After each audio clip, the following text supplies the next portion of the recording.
여러분 안녕하십니까? 이슈 토크 오늘 출지연입니다. 우리나라에서 불교의 역사는 그 뿌리가 상당히 깊습니다. 많은 국난과 어려움 속에서도 나라를 지켜온 힘이 되기도 했는데요. 오늘 이 시간에는 창립 50주년을 맞은 청주 명장사의 정도웅 주지 스님을 모셨습니다. 안녕하십니까? 안녕하십니까. 반갑습니다. 네, 반갑습니다. 먼저 이렇게 귀한 시간을 내주셔서 진심으로 감사드리고요. 청주 명장사가 창립 50주년을 맞았다는 이야기를 들었습니다. 네. 우선 도민 여러분들께 또 신도분들께 인사 말씀 부탁드리겠습니다. 예. 청주의 명산 우암산 자락에 위치한 명장사 주지 도웅입니다. 온 산하대지가 녹음으로 짙어지는 참으로 아름다운 계절입니다. 저희 명장사는 창립 50주년을 맞이하여 지난 50년을 되돌아보고 앞으로의 100년을 설계하면서 도민과 시민 그리고 불자들에게 좀 더 다가가서 힐링의 공간으로 함께 하도록 하겠습니다. 네, 명장사가 어디 있을까? 전 사실은 잘 몰랐었습니다. 너무 네. 죄송하게도요.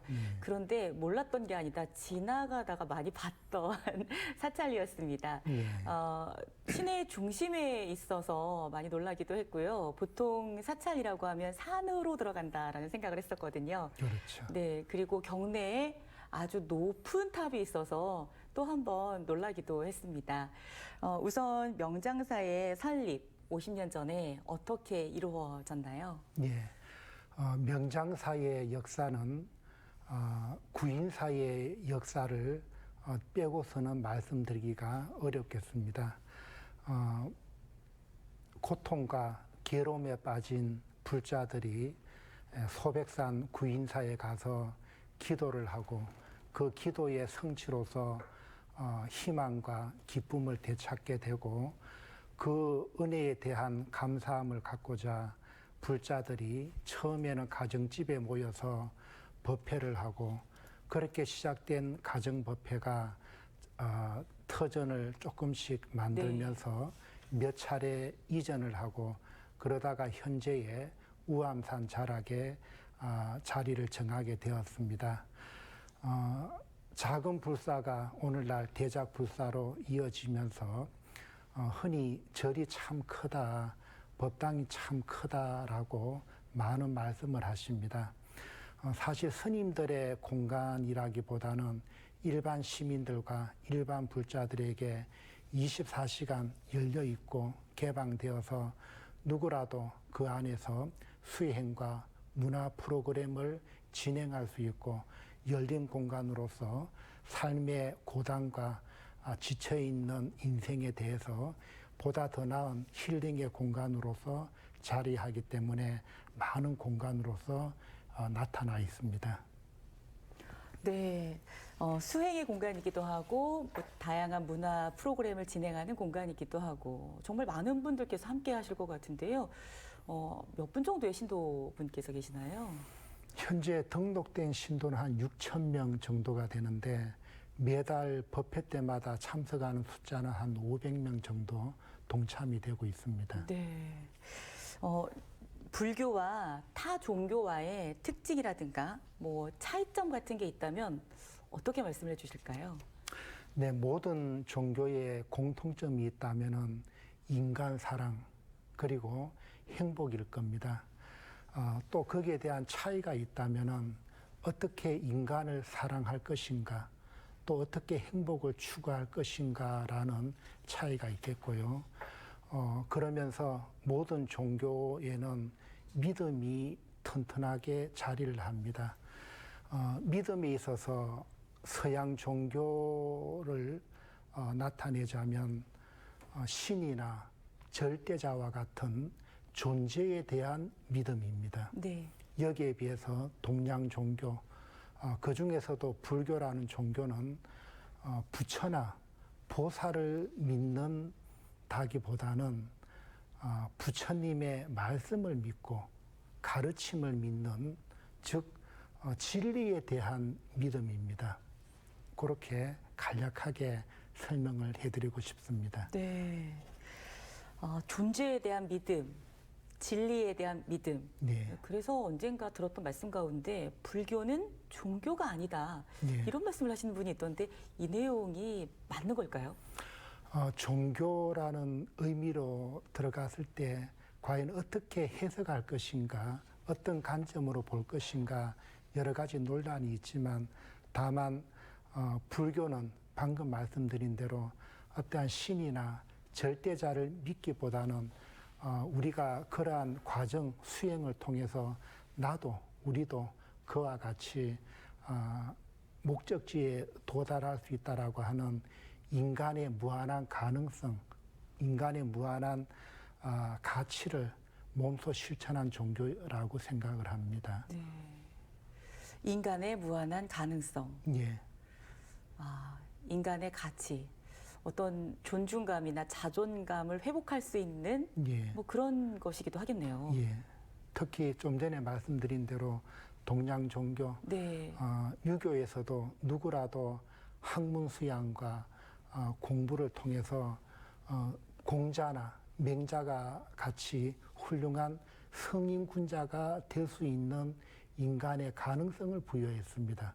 불교 역시 누구라도 수행을 통해서 번뇌를 끊고 바른 진리를 통해서 부처나 보살이 될 수 있는 무한한 가능성의 종교입니다. 네. 그렇군요. 왜 인사드리실 때 보살님 하고 인사드리시잖아요. 네. 그런 가능성을 염두에 두고 이렇게 보살님 하는 명칭을 쓰시는 걸까요? 예, 그렇게도 볼 수 있습니다. 예. 그렇군요. 우리 모두는 어떤 지혜의 경지에 이를 수 있는 누구나 이룰 수 있다. 네, 그렇습니다. 네, 거기에 이제 학문 계속 정진해야 된다 이런 말씀을 하시는 예, 거죠. 예, 그렇군요. 오늘 그 깊은 뜻을 예. 더 말씀을 통해서 느껴보고자 합니다. 예. 자, 그렇다면은요, 불교 내부에도 각 종단이 있죠. 조계종, 천태종으로 나뉜다고 우리는 크게 알고 있는데요. 네. 그 외에 또 종단의 어떤 차이점 같은 게 예. 있겠습니까? 저는 개인적으로 그런 질문을 받으면은 똑같다라고 얘기합니다. 인간, 즉 고통과 괴로움에 우리 인간들이 고통을 멀리 여의고 궁극적인 행복의 세계인 부처님의 세계에 목적을 정해놓고서 그 길로 가고자 하는 방향은 네. 모든 종파, 모든 종단의 공통적인 길입니다. 다만 그 가는 길에 있어서 어떤 길로 갈 것인가, 예를 들자면은 청주에서 서울까지 가는데 비행기를 타고 가는 방법, 혹은 기차를 타는 방법, 혹은 버스를 타는 방법, 그리고 걸어가는 방법 여러 가지가 있지만은 네.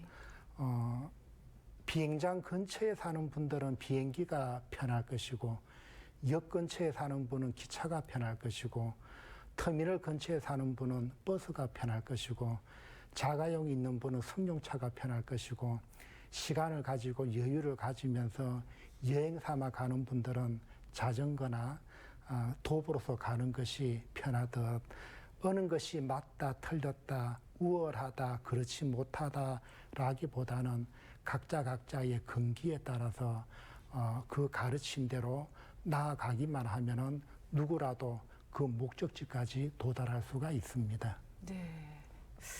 그래도 특징이라는 게 있지 않겠습니까? 네. 천태종 고유의 특징, 뭐 조계종 고유의 특징, 예. 요거를 좀 듣고 싶습니다. 예. 이 프로그램이 불교 방송이나 불교 TV의 어떠한 전문적인 지식을 갖춘 불자들이 시청을 하고 있다 그러면은 제가 조금 교학에 대해서 논리적으로 체계적으로 말씀드릴 수가 있는데 시청하시는 분들이 일반 분들이다 보니까 한마디로 네. 말씀드린다는 것은 어려움이 있겠지만은 인도에서 시작된 불교가 중국 불교로 이어지고 또 중국 불교가 당시 역사적인 배경, 시대적인 또 정치적인 배경에 따라서 여러 종파가 일어나게 되었고 또 그것이 우리나라 삼국시대 때부터 전래된 불교에 의해서 천태종, 조계종을 비롯한 많은 종파가 나타나는데 우리 천태종의 주요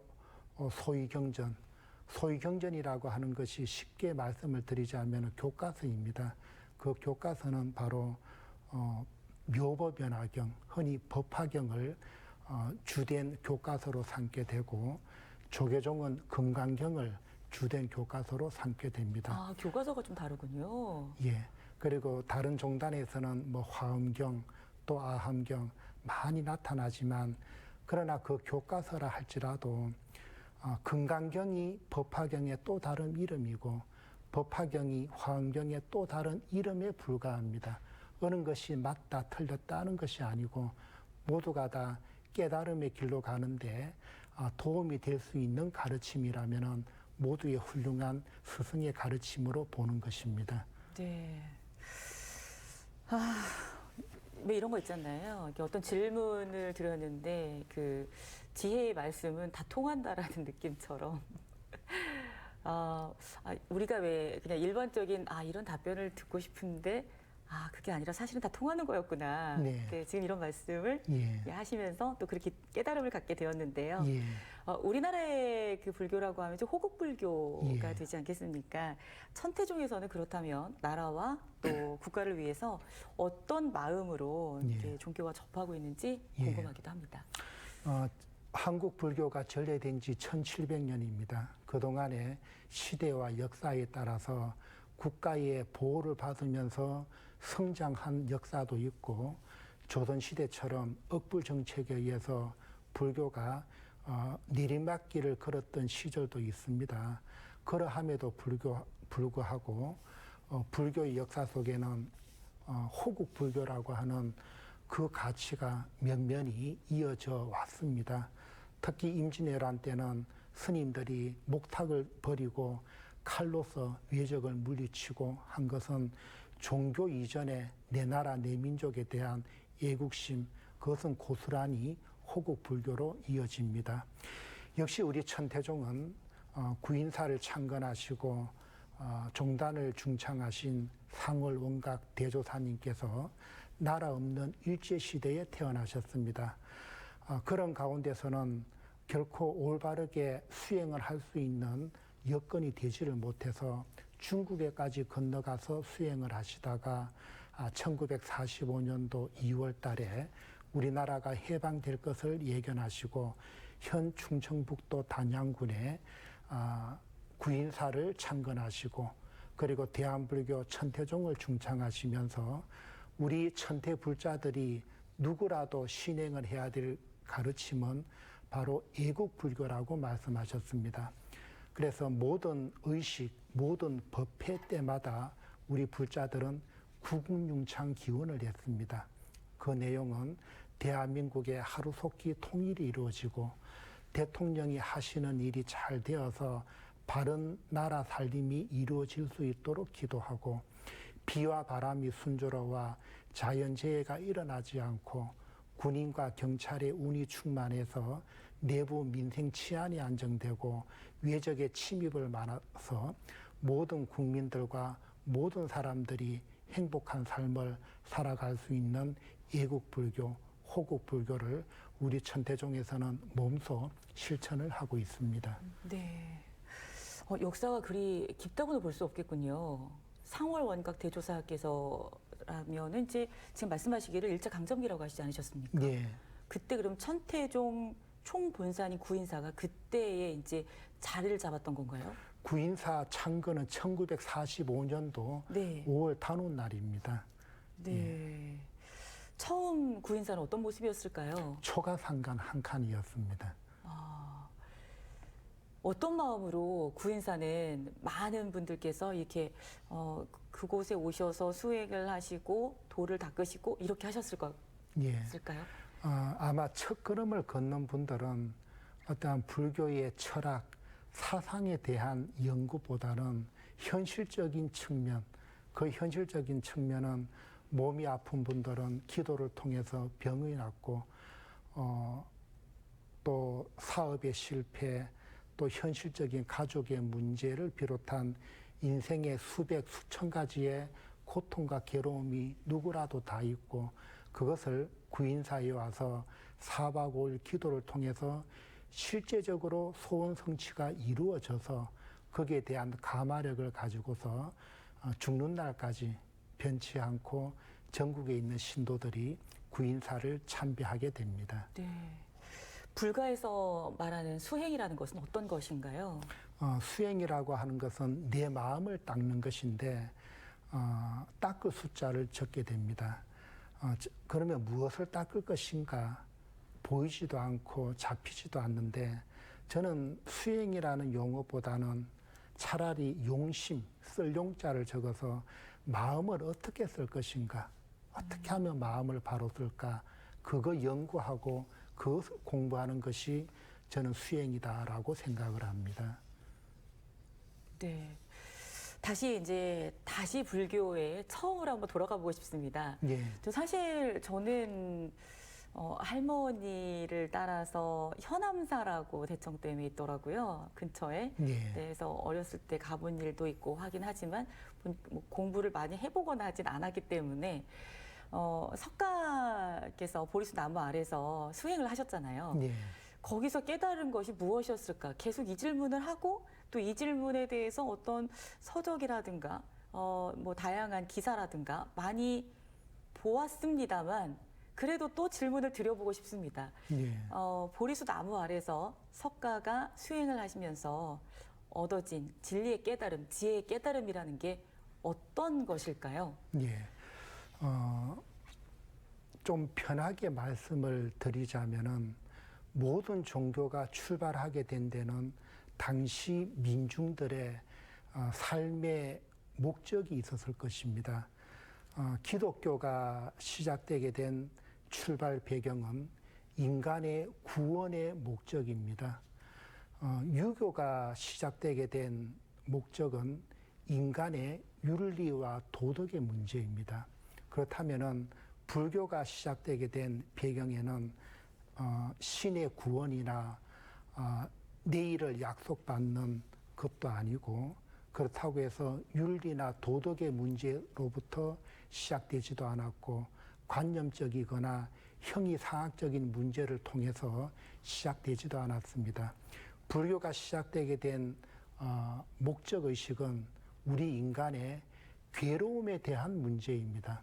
인간 서가모니는 한 나라의 왕자로 태어나서 인간이 가질 수 있는 절대적인 부귀영화를 가지고 있었지만은 나도 언젠가는 늙고 병들고 죽어야 한다는 인생 근원적인 그 고통과 괴로움을 해결하기 위해서 부처님께서 왕자의 자리까지 과감하게 버리고 보리수 나무 아래에서 6년 동안 수행을 해서 마침내 깨치게 됩니다.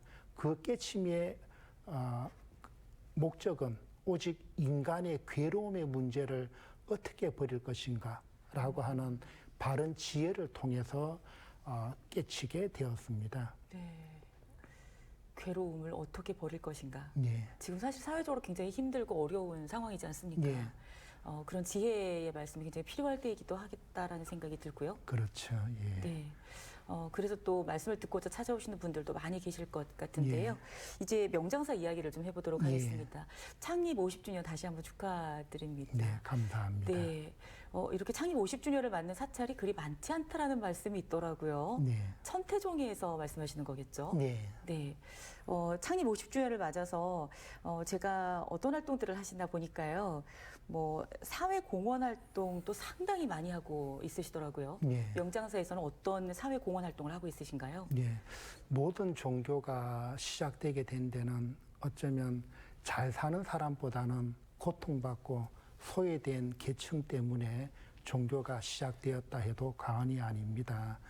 우리 주변에는 어렵게 사는 이웃들이 많이 있습니다. 소년, 소녀, 가장, 독거 어르신들, 그리고 장애인, 그리고 저소득층을 비롯한 우리의 손길이 많이 필요한 분들이 있습니다.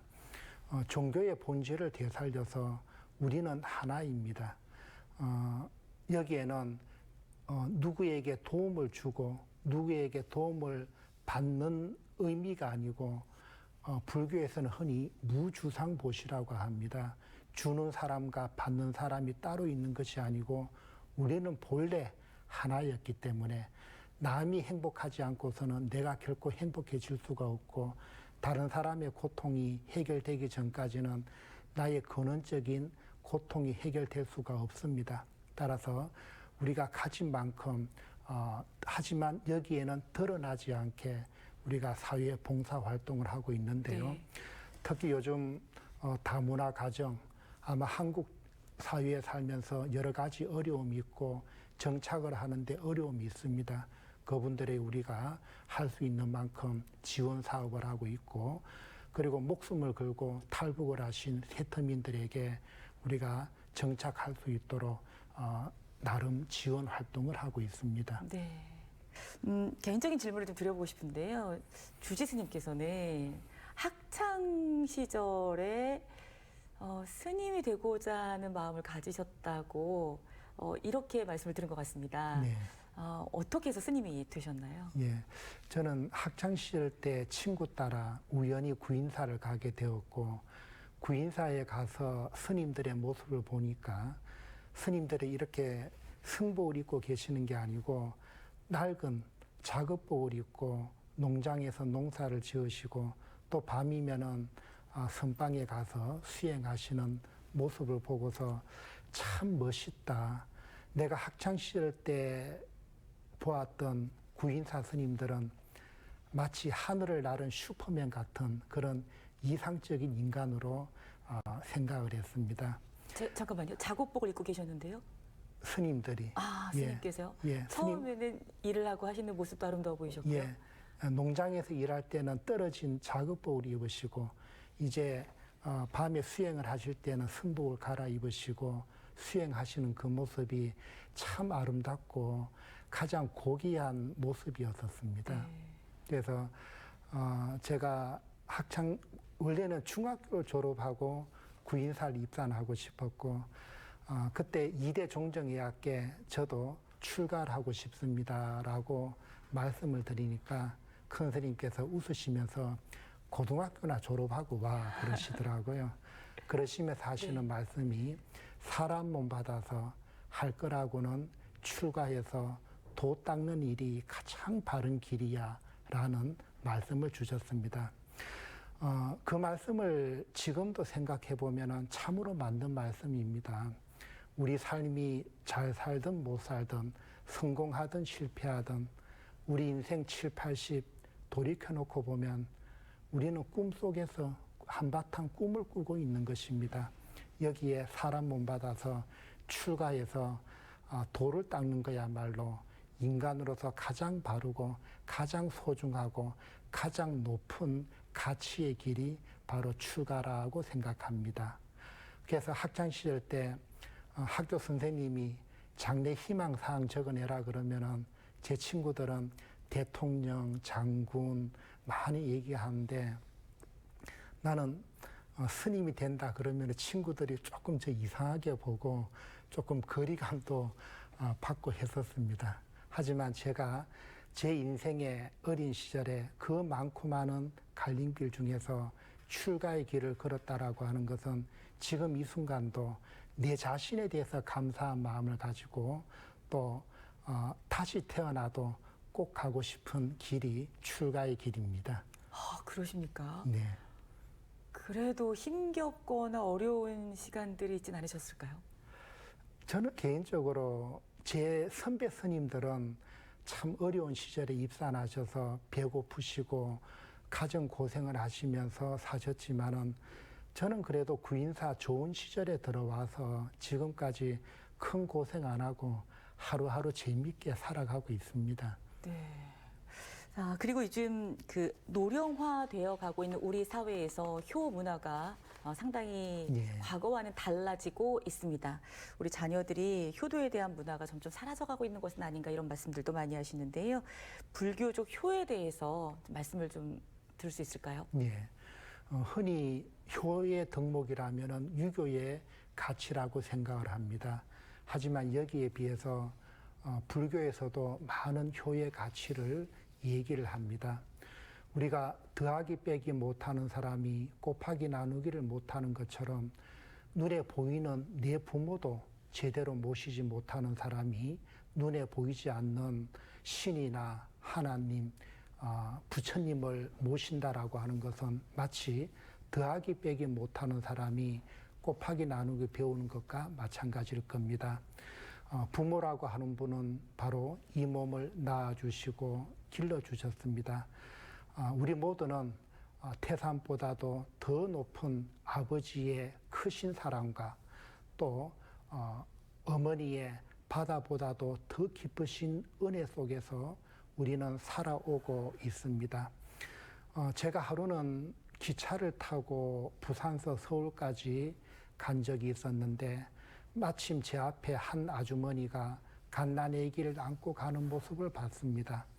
그 아기는 엄마의 손길이 아니고서는 무엇 하나 할 수 없고 엄마의 눈길이 아니고서는 불안해서 잠시도 못 있고 엄마의 관심이 아니고서는 무엇 하나 할 수 없는 아기를 봤습니다.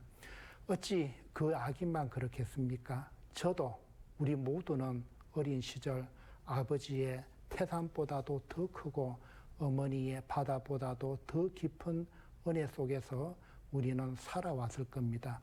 하지만 요즘 사회에 있어서 효라고 얘기한다면은 무슨 조선시대에 캐캐 묵은 소리 하느냐, 마치 구시대적 사고방식으로 치부되는 것이 효의 가치로 전락이 되었습니다.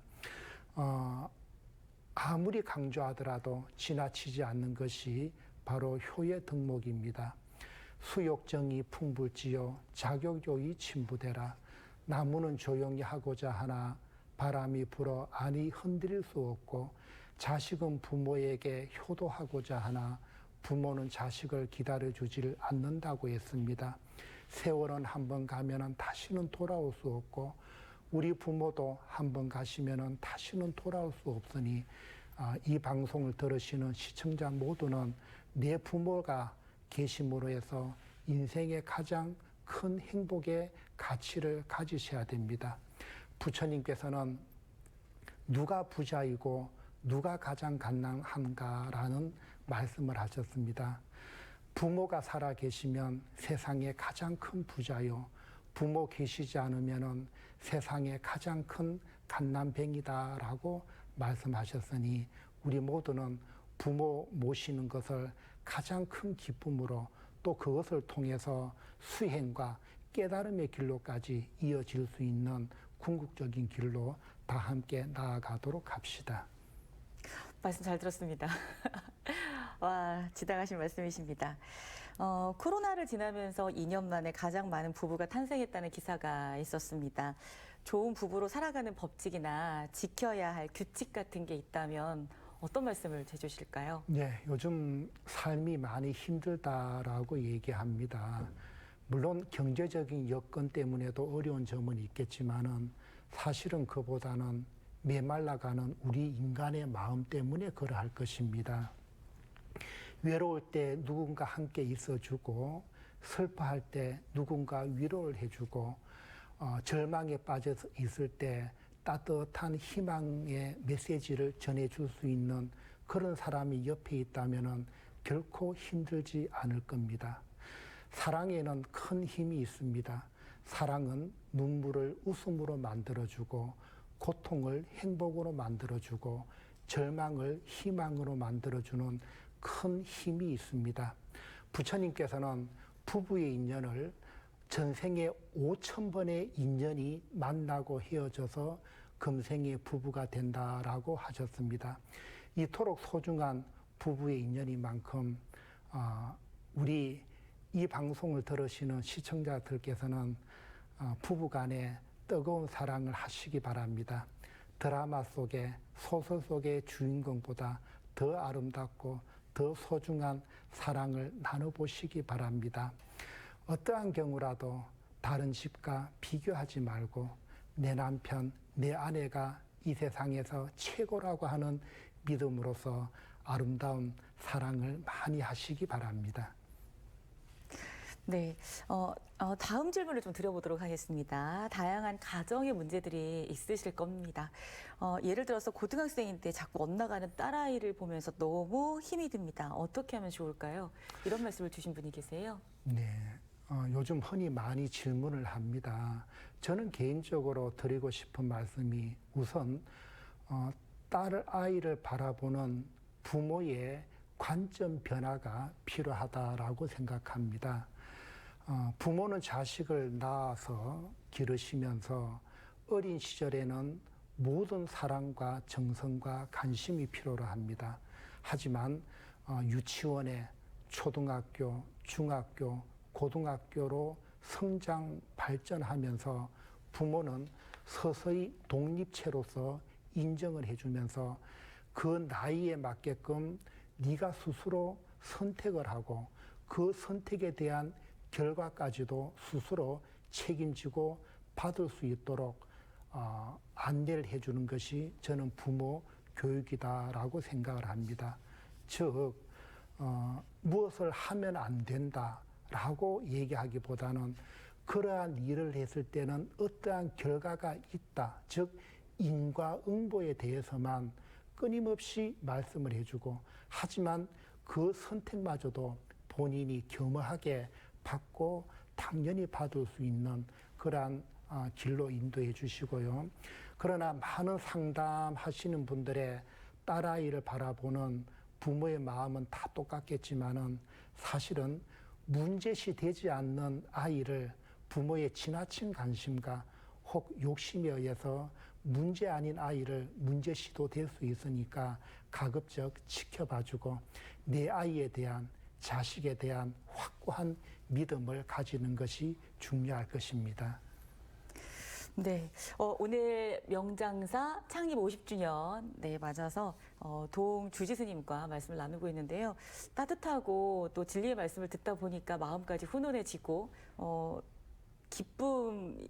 기쁨의 마음 같은 게 또 솟아나고요. 다시 한번 이 스튜디오를 나간다면은 그렇게 정말 그렇게 해봐야겠구나라는 생각이 들기도 합니다. 이제 어느새 시간이 좀 많이 흘렀습니다.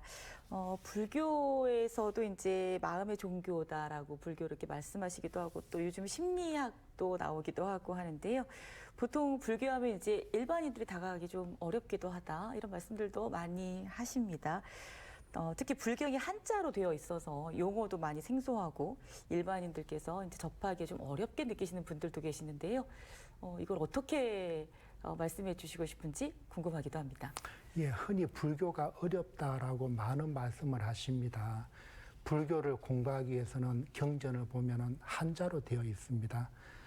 그래서 한문에 대한 전문적인 지식이 필요로 하고 또 부처님께서 인도에서 태어나시다 보니까 인도 산스크리트어가 되어야 됩니다. 그리고 영국이 17세기에 인도를 지배하기 위해서 그 나라의 문화와 사상을 연구를 했는데 연구하다 보니까 자기들에게는 없는 위대한 사상이 있습니다. 그것이 바로 불교였고 너무나도 매료가 되어서 17세기에 영국에서 초기 경전을 전부 다 영어로 번역되어 있는데 전 세계에서 가장 정확한 번역이 되어 있습니다. 그래서 불교를 공부하려면 영어가 돼야 되고 또 전 세계에서 불교 학문이 가장 발전된 나라는 일본입니다. 우리나라를 통해서 불교가 전래되었지만 우리나라는 아쉽게도 조선왕조 500년 동안 불교가 단절된 역사라면 일본은 전래된 지 1700년 동안 꾸준하게 학문이 성장, 발전을 했습니다. 그래서 우리나라의 네노라고 하는 불교학자들이 일본에 유학 가서 학위를 많이 받아오는 경우가 있는데 그래서 일본어가 또 되어야 됩니다. 즉 불교를 제대로 공부하려면 한문, 인도 산스크리트, 영어, 일본어 이렇게 많은 언어학이 필요로 하고 네. 그리고 팔만대장경을 한 번 정독만 하는데도 32년이 걸린답니다. 이것이 과연 현실적으로 가능한 일인가? 너무나도 긴 시간을 요구하는 불교 공부를 일찌감치 포기하는 경우가 있습니다. 하지만 모든 부처님의 가르침, 모든 역대의 큰 스님들의 가르침은 하나로 기결됩니다. 그것은 바로 마음에 대한 이론. 어떻게 하면은 마음을 잘 쓸 것인가. 내 마음은 천지를 덮고도 남음이 있고 우주를 싸고도 남을 수 있는 그 크고 광대한 개개인의 마음의 무한한 가치성을 믿고 따라서 우리도 부처님처럼 나도 부처님처럼 살아가겠다라는 원을 세우고 내 수준에 내 눈높이에 맞는 적당한 경전을 정해놓고서 차근차근 공부해 나가신다면은 누구라도 깨달음의 길로 갈 수 있고 여러 가지 팔만대장경이 있지만은 그 길은 모두가 다 하나의 위대한 가르침으로 기결이 됩니다. 네. 오늘 좋은 말씀 잘 들었습니다. 성철 스님처럼 어떤 법회 같은 거 하셔서 고민 상담 같은 거 이런 거 지혜 SM을 좀 열어주시고 한 건 어떠실까요? 제가 아직 부족해서 그 정도까지는 아니고요. 저도 지금 이 방송하면서 많이 긴장이 되고 있습니다. 아, 그러세요? 예. 저는 편안하게 말씀을 너무 잘 들었는데, 오늘 좋은 말씀 감사드립니다. 끝으로 방송 보시는 분들께 드리고 싶은 말씀 부탁드리겠습니다. 네. 이 방송을 시청하시는 모든 분들께 저는 불교적 삶을 권하고 싶습니다. 꼭 종교를 믿으라는 말씀보다는 불교적 삶을 살아보시기 바랍니다. 그 삶의 가치는 우리 모두를 더욱더 편안하고 보다 더 안정적이고 궁극적인 행복의 길로 갈 수가 있습니다. 함께해 주신 시청자 여러분들께 깊은 감사의 말씀을 드립니다. 네, 오늘 이렇게 좋은 말씀 주셔서 감사하고요. 많은 어려움 속에서도 힘이 되어왔던 우리 불교의 힘이라는 게 있을 텐데요. 그 힘이 또 명장사의 창립 50주년과 맞물려서 보다 어렵고 힘겨운 많은 분들께 정말 소중한 빛이 되어주시기를 기원하겠습니다. 네, 이렇게 함께해 주셔서 알겠습니다. 감사드립니다. 네, 감사합니다. 이슈토크 오늘 명장사 정도웅 주지스님을 모시고 다양한 말씀을 나눠보았습니다. 내 마음은 천지를 덮고도 남음이 있다. 나의 마음은 과연 어느 정도의 깊이와 또 넓이를 가지고 있나요? 오늘 한번 생각해 볼 수 있는 시간이 된 것 같습니다. 좋은 말씀 마음에 새기면서 이슈토크 오늘 여기서 모두 마치겠습니다. 고맙습니다.